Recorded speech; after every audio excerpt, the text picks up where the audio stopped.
દીક્ષા 68 વર્ષની ઉંમરે 9 દિવસની દીક્ષા થઈ એ વર્ષે આખા ભારતભરમાં પ્રાયોગિક કોઈ દીક્ષા નથી એમની એકલાની દીક્ષા આજથી 22 વર્ષ પહેલા એક ઉપરાધના કલાકે માસરવત ત્રીજા દિવસે જસુભાઈની દીક્ષા થઈ નામ પણ મુનિદાસજી જીતેન્દ્ર વલ્લભ વિજયજી 68 વર્ષની ઉંમરે દીક્ષા લઈને પહેલું ચોમાસું ભાવનગર હતું અને ગુરુ ગોવિંદની પ્રેરણા લઈને પહેલું માસિક શરૂ કર્યું 68 વર્ષે પહેલું માસિક શરૂ કર્યું પછી બચાવી નાખ્યું બહુ અનુમોદના રાખીશ પહેલું માસિક શરૂ થયું અને ગુરુ ગોવિંદની માસિક શરૂનું કારણ થઈ ગયું છે ઓળી નસીબ લાગીને થયું જસુભાઈને કે બધા મારો આટલા બધા આંબેડકરે મને આંબેડકર કર્યું છે અને વર્તમાન તકની ઓળીનું પાલન રાખ્યું At the age of 68 years, જિંદગીમાં વર્તમાન તકની ઓળીનો પાયો નાખ્યો 68 વર્ષે નાખેલો પાયો 1 થી 5 ઓળી થઈ 5 6 7મી 8મી 9મી 16મી 25મી 26મી 36મી 44 54 20 વર્ષની અંદર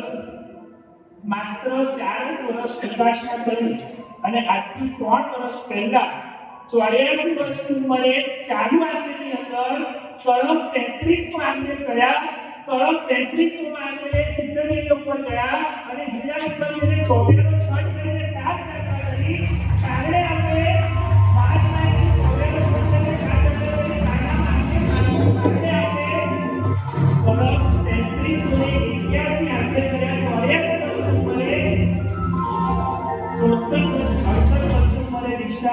68 વર્ષની ઉંમરે પહેલી વખત વર્તમાન તકની ઓળીનો પાયો અને 88 વર્ષની ઉંમરે આ ગુજરાતે આજથી 2 વર્ષ પહેલા વર્તમાન તકની બોલો જીનત સાહેબ અત્યારે પણ મહાત્મા વિરાજમાન છે એ મહાત્મા છે પણ શાસ્ત્રોની અંદર વિરાજમાન છે મોટી ઉંમરે જીભના છે ને 2 કણ છે બાલ અને સ્વાદ સ્વાદની ઉપર કંટ્રોલ આવી ગયો વાદ પર કંટ્રોલ કેવી રીતે લાવવું 20 વર્ષના મહાત્મા 200 કલાકથી વધારે નહીં ગયા આખા દિવસમાં પ્રાય 20 વર્ષના દીક્ષા પડેમાં મૌન આજુબાજુવાળા મહાત્મા સાથે પણ ભગવાનનું નહીં આવું સત્વ કેટલી શકે અત્યારે મહાત્માએ વર્તમાન તકની 105મી ઓળી ચાલુ છે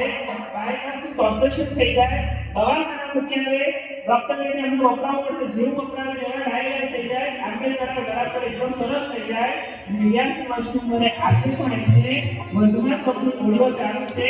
68 વર્ષે દીક્ષા લઈને 88 વર્ષે કદાચ છે વર્તમાન તકનો પાયો કોઈ પણ ઉંમરે કોઈ નાખતો હશે 68 વર્ષની ઉંમરે પહેલું વખત છે વર્તમાન તકનો પાયો નાખ્યો છે અને 88 વર્ષની ઉંમરે 100 ઓળી પૂરી કરી હોય ને એવા જવાહર જન્મ તો આ પ્રભુના શાસનમાં વર્તે છે અને એનું એકમાત્ર કારણ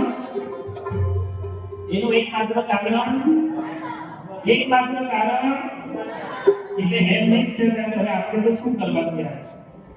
આ લોકો પહેલા કીધું બરાબર છે અમારા લોકો ઉદ્ધાર થતા બધા લગ્ન કર્યા છે જો 68 વર્ષ ઉંમરે પડી ખાવાવાળો વ્યક્તિ આ વર્ષ સુધી પહોંચી શકતો હોય તો અત્યારે પણ અહીંયા બેઠેલા તમામની અંદર પેલા જીવનનો વર્ગ વિષય કરવાની પોસિબિલિટી છે અને આ ઉત્થાન ઉપર પારનો એટલે ઉત્તમ સાધુ ચર્યાનું ટ્રેનિંગ સેન્ટર